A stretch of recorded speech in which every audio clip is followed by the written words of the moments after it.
امام حسن اور حسین بیمار ہو گئے تو حضرت فاطمہ نے منت مانگی، یا اللہ میرے بچوں کو شفا دے، میں 3 روزے رکھوں گی۔ اللہ تبارک و تعالیٰ نے بچوں کو شفا عطا فرما دی۔ اور میں سمجھتا ہوں یہ کربلا کی ٹریننگ تھی۔ روزے رکھے بچوں نے۔ کس نے روزے رکھے؟ بچوں نے۔ کس نے؟ 7-8 سال کی عمریں بچوں کی۔ حضرت علی فرماتے ہیں جب میں نے دیکھا نا میرے بچے بھی روزے سے ہیں تو میں کہیں سے تھوڑے سے جوں لایا۔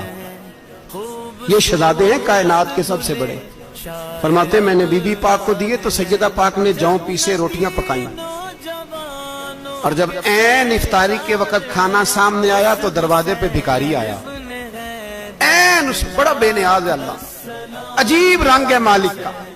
عین افطاری کا وقت جب آدمی کہتا ہے کہ فٹافٹ ہو جائے، بھکاری دروازے پہ آیا اور اس نے صدا دی، او میرے رسول کے گھر والوں، کئی دنوں سے روٹی نہیں کھائی۔ حضرت علی نے، حضرت فاطمہ نے بچوں کی طرف دیکھا تو امام حسین چھوٹے تھے سب سے، انہوں نے سب سے پہلے برتن اٹھائے کھانے والے، اور کہنے لگے اماں میں نہ دے کے آؤں۔ حضرت فاطمہ رشک کرنے لگی، مصطفیٰ کے نواسے باہر گئے، اپنے حصے کا کھانا وَيُؤْثِرُونَ عَلَىٰ أَنفُسِهِمْ وَلَوْ كَانَ بِهِمْ خَصَاصَةٌ۔ اللہ فرماتے ہیں انہیں بڑی اشد ضرورت بھی ہو پھر بھی وہ دوسروں پہ اثار کر دیتے۔ وہ کھانا باہر امام حسین دے آئے، پانی سے روزہ کھولا، کھجورے کھائی، لیٹ گئے، سویرے کھجورے کھائی، روزہ رکھ لیا۔ شام ہوئی تو حضرت علی فرماتے ہیں میں پھر اگلے دن کے روزے کے لیے جوں لایا، فاطمہ نے پیچھے روٹیاں پکائیں۔ 2 دنوں کی بھوک تھی پر مالک تو بڑا بے نیاز ہے۔ آزمانے پہ آیا تو اس رنگ میں عین افطاری کے وقت دروازے سے آواز نکلی، اور مانگنے والے نے کہا کہ بھوکا بھی ہوں اور یتیم بھی ہوں، یتیم ہوں۔ حضرت فاطمہ کہنے لگی بیٹا دیر نہ کرنا، یتیم کا پیٹ بھرنے میں دیر نہیں ہونی چاہیے۔ کھانا باہر چلا گیا، پانی سے روزہ، کھجورے۔ شہزادے ہیں شہزادے، یہ 2 جہاں کے شاہ ہیں، پاس کچھ رکھتے نہیں، 2 جہاں کی نعمتیں ہیں ان کے خالی ہاتھ میں۔ کھجور پانی سے افطاری بھی، سحری بھی، سویرے پھر اٹھے، روزہ رکھا، تیسرا دن ہے، تیسرا۔ ذرا دل پہ ہاتھ رکھنا، بچہ ایک رات بھوکا ہو تو اماں سوتی نہیں۔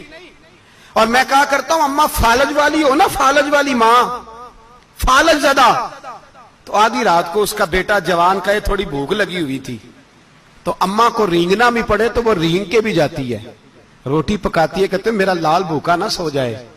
اور مصطفیٰ کی بیٹی سے زیادہ بچوں سے کون پیار کر سکتا ہے؟ اور 3 دن کے بھوکے بچے، تیسرا دن آیا، بڑے حوصلے سے بی بی کہہ دیتی ہے چھوڑو ان کا تو کام ہے، یہ تو آتے رہتے ہیں، میرے بچے بھوکے، تم پہلے روٹی کھاؤ۔ لیکن میرے بھائی کربلا ایسے نہیں سجتی۔ یہ جو برگر کھا کے ناراض ہونے والے بچے ہوتے ہیں یہ میدانوں میں نہیں نکل پاتے، ان کے لیے مشکل ہوتا ہے۔ حضرت فاطمہ نے، حضرت علی نے ڈیوٹی کی، ڈیوٹی اپنے بچوں کو تیار کیا کربلا کے لیے۔ تیسرے دن جب رکھا صاحب نے کھانا تو باہر سے بولنے والا بولا کہا میں مسکین ہوں، لاچار ہوں، گھر بھی کوئی نہیں، کھانا بھی کوئی نہیں۔ امام حسین پھر اٹھے، تیسرے دن کا بھی کھانا دے دیا۔ حضرت علی فرماتے میں بچے پکڑ کے مسجد لے کے گیا، کہیں بھوک سے میرے لال گر نہ جائیں۔ کہتے ہیں ہامتے کامتے تینوں شہزادے مسجد میں داخل جو ہوئے تو بس ہماری قیمت پڑ گئی، مول پڑ گیا ہمارا۔ کہتے ہیں مسجد میں قدم رکھا تو ایسے لگا جیسے نبی پاک ہمارا انتظار کر رہے ہیں۔ فرماتے ہیں تیسرے دن کی مغرب پڑھنے گئے تو حضور نے تینوں باپ بیٹوں کو چہرے دیکھے، فرمایا علی یہ جبریل کھڑے ہیں اور فرما رہے ہیں تیرے 3 دن کا عمل خدا کو بھی بڑا پسند آیا ہے، محمد مصطفیٰ کو بھی بڑا پسند آیا ہے۔